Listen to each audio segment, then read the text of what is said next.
રોજિંદા જીવનના અંદર જોયું હશે, તમારા દુકાનના અંદર કોઈ એવો ગ્રાહક તો આવી જ જતો હોય છે જે કહેતો હોય, ભાઈ મને માલ આપી દો અને ખાતામાં લખી દો અને બિલ બન્યા વગર કોઈ વસ્તુ બહાર લઈ જ નહીં જશે.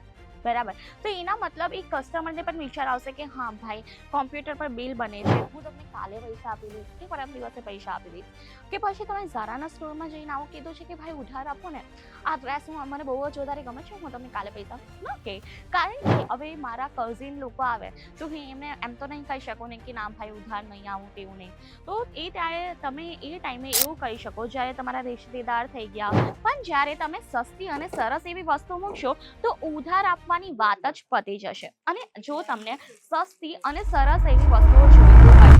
હેલો એવરીવન, નમસ્કાર, જય શ્રી કૃષ્ણ. હું રીતિકા તમારા સૌને એકવાર ફરીથી વેલકમ કરું છું અજમેરા ફેશનના ગુજરાતી ચેનલ ઉપર. તો મિત્રો, આજનું જે પર્ટિક્યુલરલી ટોપિક હું લઈને આવી છું ને, તે દરેક જે કસ્ટમર છે, મીન્સ કે જે દરેક દુકાનદારો થઈ ગયા, શોપકીપર્સ થઈ ગયા, તેમની લાઈફના અંદર ડેઈલી વસ્તુ આ થતી હોય છે.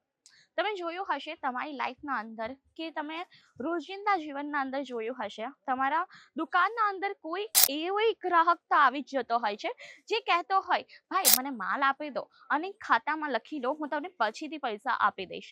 બરાબર. અને એને કહેવામાં હોતો હોય છે ઉધાર.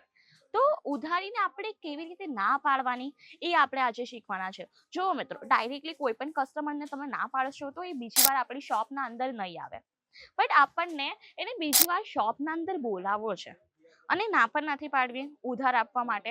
તો એને કઈ રીતે આપણે ઉધાર આપવાની ના પાડીને પણ એને આપણે માલ વેચી શકીએ અને ઇવન એ કસ્ટમરને આપણે રિપીટ બોલાવી શકીએ, તે આજે જોવાના છે. અને બાકી ટોપિક્સની વાત કરું તો સરસ એવા એટલા બધા નવી હું તમને ટ્રિક્સ લઈને આવીશું કે હા, તમે ઉધાર આપવાની ના પણ નહીં પાડશો અને કસ્ટમર તમારા પાસે વસ્તુઓ પણ લઈને જશે.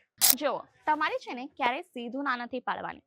તમારે કહેવાનું છે એમને કે ભાઈ અમે ઉધાર આપતા જ નથી અને આપણા ત્યાં જે પણ વસ્તુઓનું જે પણ બિલ બને છે ને, તે ડાયરેક્ટલી કોમ્પ્યુટર બિલ બને છે અને બિલ બન્યા વગર કોઈ વસ્તુ બહાર લઈ જ નહીં જશે. બરાબર. તો એના મતલબ એ કસ્ટમરને પણ વિચાર આવશે કે હા ભાઈ, કોમ્પ્યુટર પર બિલ બને છે, તો પછી એ લોકોના ઘરમાં પણ વસ્તુ બનતી નથી કે એ લોકો તમને ઉધાર આપી દે.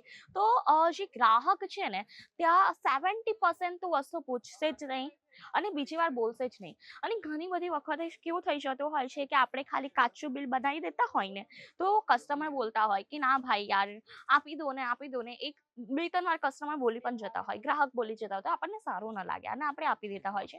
પણ જ્યારે તમે કોમ્પ્યુટર બિલ વાળી સિસ્ટમ મૂકશો ને તમારા જે છે વ્યાપારના અંદર, તો ઉધાર આપવાની વસ્તુ આવશે જ નહીં. તમે જોયું હશે ઘણા બધા કિરાણા સ્ટોર્સ થઈ ગયા, ઘણા બધા મોલ થઈ ગયા, એ લોકો આવી બધી વસ્તુ નથી મૂકતા. કાચું બિલ તો કોઈ મૂકતું જ નથી, એ લોકો મૂકે છે કોમ્પ્યુટર બિલ, જ્યાં કોઈ ઉધાર માંગતો જ નથી. તમે કદી જોયું છે કે ડીમાર્ટમાં અંદર જઈને કોઈ કહેશે કે હા ભાઈ, કેટલો પણ મોટો જે છે રિશ્તેદાર કેમ ન થઈ ગયો એમનો, એ લોકો એવું જઈને ના કહે ને કે હા ભાઈ ઉધાર આપી દો, હું તમને કાલે પૈસા આપી દઈશ કે પરમ દિવસે પૈસા આપી દઈશ. કે પછી તમે ઝારાના સ્ટોરમાં જઈને આવું કીધું છે કે ભાઈ ઉધાર આપો ને, આ ડ્રેસ મને બહુ જ વધારે ગમે છે, હું તમને કાલે પૈસા ન કે.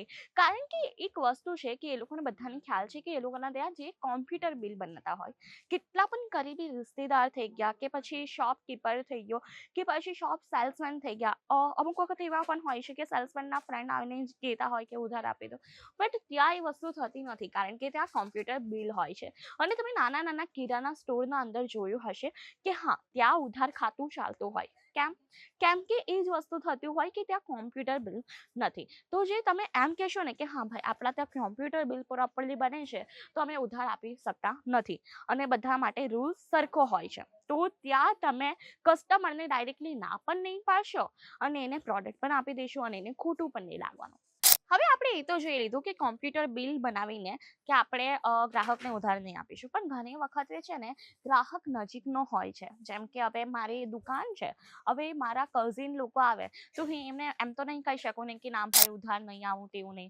તો એ ત્યારે તમે એ ટાઈમે એવું કહી શકો જ્યારે તમારા રિશ્તેદાર થઈ ગયા કે પછી તમારા કોઈ ફ્રેન્ડ સર્કલ થઈ ગયા, બહુ જ વધારે નજીકનું છે, પણ તમે એમને ઉધાર નથી આપવા માંગતા અને એમને ના પણ નથી કહેવા માંગતા, ત્યારે તમે એ વસ્તુ કરી શકો કે જુઓ, તમે અમારા ખાસ ગ્રાહક છો તમે અમારા ખાસ કસ્ટમર છો તો અમે તમને ઉધાર તો નહીં આપીશું, પણ હા, જો તમે કેશ પેમેન્ટ કરશો ને તો હું તમને 5% ડિસ્કાઉન્ટ આપી દઈશ. તો એના મતલબ શું થશે ખબર?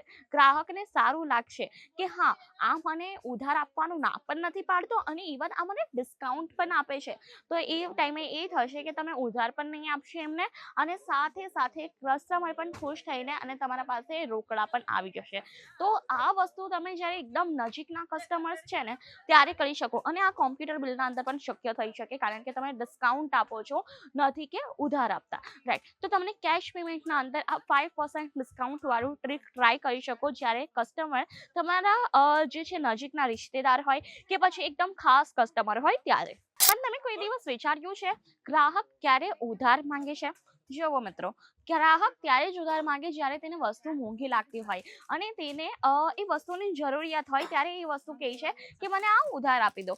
પણ જ્યારે તમે સસ્તી અને સરસ એવી વસ્તુ મૂકશો તો ઉધાર આપવાની વાત જ પતી જશે. અને જો તમને સસ્તી અને સરસ એવી વસ્તુઓ જોઈતી હોય ટેક્સટાઇલના અંદર, કપડાના અંદર, તો તમારા માટે અજમીરા ફેશન એકદમ બેસ્ટ પ્લેસ છે. અહીંયા તમને બાળકોના, પછી મેન્સ વેરના, પછી વુમન્સ વેરના બધા ટાઈપના આર્ટિકલ્સ મળી જતા હોય છે. જેમ કે તમને સાડી જોઈએ, સૂટ જોઈએ, સલવાર જોઈએ, કે પછી કિડ્સ વેરના અંદર ગર્લ્સ બોયઝના કલેક્શન જોઈએ, ન્યૂ બોર્ન બેબીના જોઈએ, કે પછી એથનિક વેર જોઈએ, દરેક ટાઈપના A to Z લગીનના કલેક્શન્સ આપણે આપતા હોય. અને અહીંયાથી વસ્તુઓ લેવાની એ જ તમને બેનિફિટ થાય છે કે અહીંયા તમને બધા કલેક્શન સસ્તા મળી જતા હોય.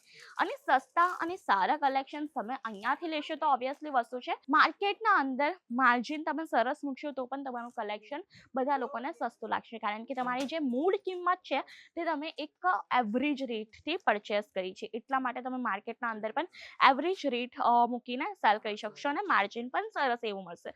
તો ત્યારે મોટા ભાગે 90% જેટલું કસ્ટમરનો, જે ગ્રાહકોનો જે પણ હશે ને, કંઈક અમાઉન્ટ કહી લો, જે પણ ગ્રાહકો હશે તે તમારા પાસે ઉધાર માંગશે જ નહીં. અને આ જે ઉધાર આપવાની ના પાડવાની બધી બાબત જ એ પતી જશે, બરાબર? તો તમે જ્યારે સસ્તો અને સારો માલ મૂકશો તો ત્યારે તમારા પાસે ગ્રાહકો ઉધાર માંગવાના જ નથી.